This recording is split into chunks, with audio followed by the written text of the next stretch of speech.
بەڕێزان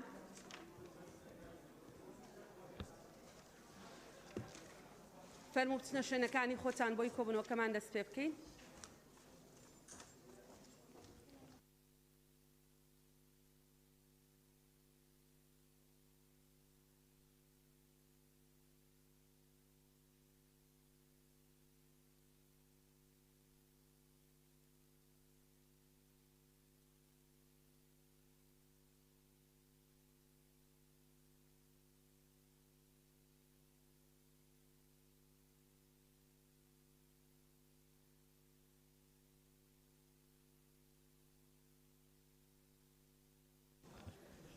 بەناوی خوای بەخشندەی میهرەبان بەناوی گەلی کوردستان دانیشتنی ژمارە 11 وەرزی تەشریعی دووەم لە ساڵی سێم دەست پێ یەکەین.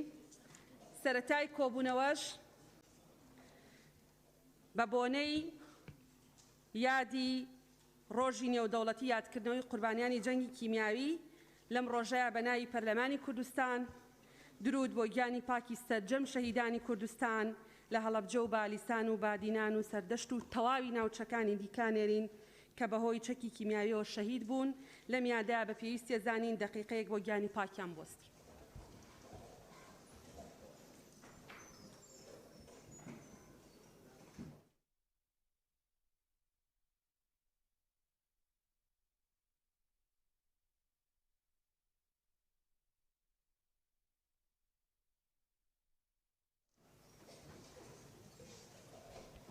ئێستاش بەناوی پەرلەمانی کوردستان بە گەرمی بەخێرهاتنی ڕێکخراوەکانی لاوان و گەنجان و کۆمەڵگای مەدەنیەکەین کە ئەمڕۆ بۆ ئەم کۆبوونەوە تایبەتە ئامادە بوون و داوا لە بەڕێز سکرتێری پەرلەمانەکەم کە پوختەی کۆنووسی کۆبوونەوەی پێشوو بەرنامەی کاری ئەم کۆبوونەوەیە ناوی ئامادە نەبووان بە مۆڵەت و بەبێ مۆڵەت بخوێنێتەوە. فەرموون. بەڕێز سەرۆکی پەرلەمان بەرنامەی کار بەپێی حکمی مادەی 5 بورگەکانی یەکەم و دووەم و سەیەم لە مادەی 16 بورگەی سەیەم لە مادەی 18 و بورگەکانی یەکەم و دووەم و سەیەم و چوارەم و پێنجەم لە مادەی 20 مادەکانی 47 و 48 و 52 54 و 55 و 56 و 57 لە پەیڕەوی ناوخۆی پەرلەمانی کوردستان دەستەی سەرۆکایەتی پەرلەمان بریاریدا بەرنامەی کاری دانیشتنی ژمارە 11 ئاسایی خولی پاییزەی ساڵی دووەم لە خولی پێنجەمی هەڵبژاردننی پەرلەمان لە کاتژمێر 11 پێشنۆڕۆ ڕۆژی دووشەمە ڕێکەوتی 11 2020 بەم شێوەیە بێت. یەکەم خوێندنەوە یەکەم بۆ ئەم پێشنیازە یاسایانەی خوارەوە بەپێی حکومی مادەکانی 79 پەیڕەوی ناوخۆی پەرلەمانی کوردستان. یەک پێشنیازی یاسای پەروەردە و خوێندن لە هەرێمی کوردستان. دوو پێشنیازی یاسای هەمواری یەکەمی زانکۆی تایبەتەکان لە هەرێمی کوردستان.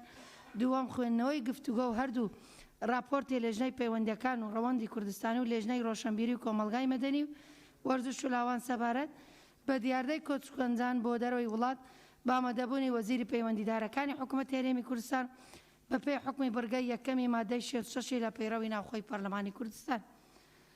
سەیەم خستنە ڕووی بیرۆکەی بەڕێز پەرلەمانتار شنۆ عاشقی عەبدوڵڵا پەیوەست بە ڕەخساندنی هەلی کار لە هەرێمی کوردستان بەپێی حکمی خاڵی دووەمی پەیڕەگەی یەکەم لە مادەی 49 پەیڕەوی ناوخۆی پەرلەمانی کوردستان. پوختەی دانیشتنی ژمارەدەی ئاسایی بەپێی حکمی بەرگەی دووەم مادەی 252 لە پەیڕەوی ناوخۆی پەرلەمانی کوردستان پوختەی دانیشتنی ژمارەدەی ئاسایی خولی پاییزەی ساڵی دووەم لە خولی پێنجەمی هەڵبژاردننی پەرلەمان لە کاتژمێر 11 پێشنۆڕۆ ڕۆژی چوارشەمە ڕێکەوتی 25 11 2020 بەم شێوە خوارەوە بوو. یەکەم دەستپێکردنی دانیشتن لەلایەن بەڕێز سەرۆکی پەرلەمان. دووەم خوێندنەوەی بەرنامەی کار و پوختەی دانیشتن و ناوی ئەندامانی ئامادە نەبوو بە مۆڵەت و بێمۆڵەت لەلایەن بەڕێز سکرتێری پەرلەمان.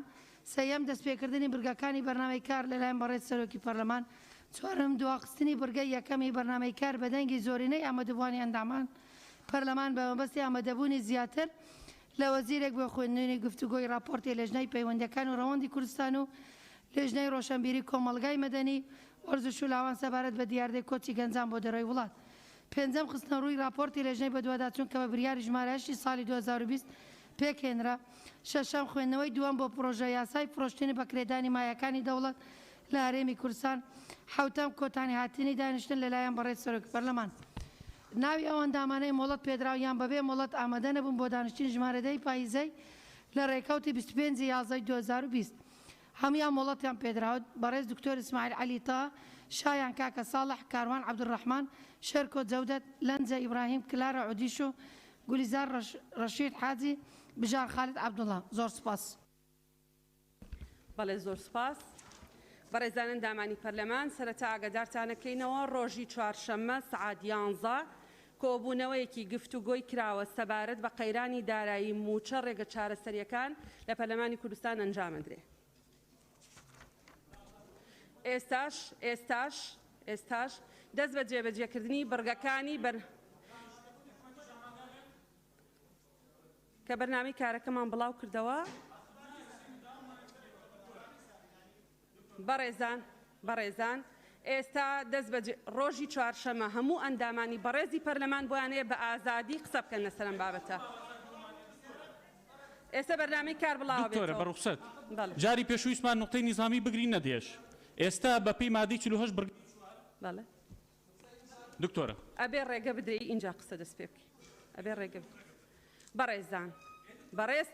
بەڕێزان هەموو ئەندامانی پەرلەمان لە ئێمە لە دەستەی سەرۆکایەتیەوە بۆ هەموو ئەو ئەندامە بەڕێزانی ئێستا لەم دانیشتنا ئامادەییان هەیە.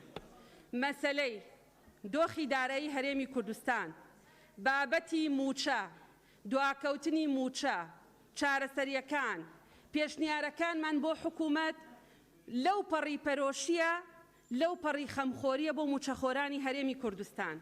کەسمان لە کەسمان دڵسۆزتر نین. ئێمە لە دەستەی سەرۆکایەتی پەرلەمانی کوردستان ئەوە ڕێی خۆتە. ئێمە لە دەستەی سەرۆکایەتی پەرلەمانی کوردستان بڕیارمان داوە ڕۆژی چوارشەممە کۆبوونەوەیەکی کراوەی پەرلەمانی کوردستان سەبارەت بە موچە ئەنجام بدرێ. هەموو ئەندامێکی پەرلەمان بۆی هەیە ئەو پەڕی بە ئازادی قسە. بەڵێ بەڕێز سەرۆکی پەرلەمانەوەی ئێوە دەیکەن بەڕێزان ئەندامی پەرلەمان دەست بە جێبەجێکردنی بڕگەی یەکەمی بەرنامەی کارەکەی باشە وەڵام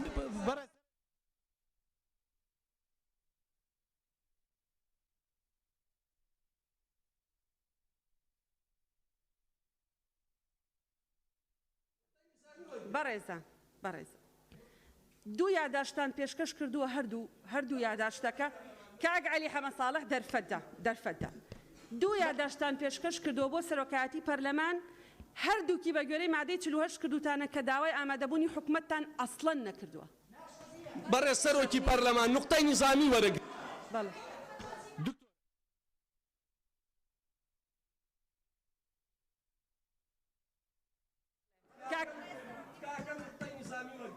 بەڵێ بەڵێ کاک عەلی حەمە ساڵح وەرەگری فەرموو کاک عەلی. بەڕێز سەرۆکی پەرلەمان بەڵێ بەپێی مادەی 66 ماوەی ساڵێکە و 8 مانگ و 6 مانگ داوای ئامادەبوونی حکومەت کراوە لەسەر کۆمەڵی دۆسیە ڕێک ڕەبتی بە موچەوە هەیە.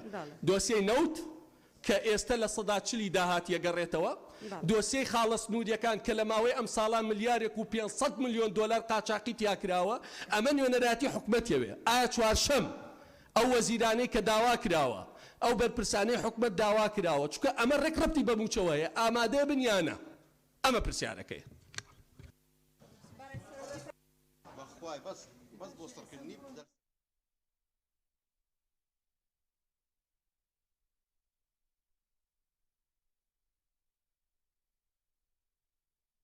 پەرلەمان بەڵێ کاکاوە سەبرتان هەبێ. بەڕێز سەرۆکی پەرلەمان ئێمە ژمارە یاسایی ئەندامانی پەرلەمانی کوردستان 24 کاتژمێر بەر لە دانیشتنەکە داوامان کردووە کە بڕگەیەک زیاد بکرێت تایبەت بێ بە موچە و بژێوی ژیانی فەرمانبەرانی هەرێمی کوردستان. خۆتان نەزانن ئێستا فەرمانبەرانی هەرێمی کوردستان لە چ دۆخێکن، وەزعی خەڵک چەند خراپە، نەبوونی موچە چی لە خەڵک کردووە. ینی خەڵک نانی نییە، مۆزە فەرمانبەر ناتوانێت بچێتە سەر دەوامەکەی لەبەرەوەی پارەی پێ نییە بڕواتە دەوامەکەی. ئەخر ناکرێ ئەوەی ئێستا دەگوزارێ خەرقی پەیڕەوی ناوەخۆیە. ئێمە پەرلەمانی بەڕێز سەرۆکی پەرلەمان ڕێگام بدە با قسە بکەم. ئێرە پەرلەمانە باش ئەگەر لێرە یاسا پێشێل بکرێ ئێمە بۆچی گلەی لە حکوومەت بکەین؟ لێرە یاسا پێشێلەکرێ، لێرە ڕێز لە یاسا ناگیرێ. لە کاکاوە بەڕێزان ئێوە ئێستا لە ناو ئیزدیواجەتێکی سەیران. بەڕێزان بۆی پێتان بڵێم ئیزدیواجەتەکە چییە؟ بەڕێزتان بە پێی مادەی 48 لە ئەوانەی کە پێتان وایە ئەمڕۆ ئەبێ جەلسەکە ئەو بابەتەی تیابێ بە پێی مادەی 48 لە پەیڕەوی ناوخۆی پەرلەمانی کوردستان داوای دانیشتنتان کردووە. ئەگەر لەسەر موچە و لەسەر قەیرانی دارایی و لەسەر ئەوەی کە ئێمە بڕیارمان داوە چوارشەمە دانیشتێکی کراوەی بۆ بکرێ لە ناو هیچ یەکێک لەو دوو یاداشتە باسی ئامادەبوونی حکوومەتتان نەکردووە و داوای ئامادەبوونی حکوومەتتان نەکردووە. دەرفەت بدەن بەڕێزان، دەرفەت بدەن بۆی ڕوونی کەینەوە، دەرفەت بدەن، دەرفەت بدەن. ئەگەر بەڕێزان بادێ با ئەگەر بەڕێستان بە پێی مادەی 66 تەقدیمتان کردایە ئەوە ئەبوو حکوومەت هێرێمی کوردستان ئامادە بێت. ئێوە بە پێی مادەی بەڕێزان ئێوە بە پێی مادەی 48 تەقدیمتان کردووە واتە ئەگەر ئێمە ئێستا هیچ شتێک نەکەین کاکچیپان قسەکەم بە قوربان قسەکەم برام بۆی ڕوون بێتەوە ئێمە لە دوو سەنگەری جیاواز نین. ئەم دامەز کاک دیاری ئەو هاوارهاواری ناوێ بڕێزین کاک دیاری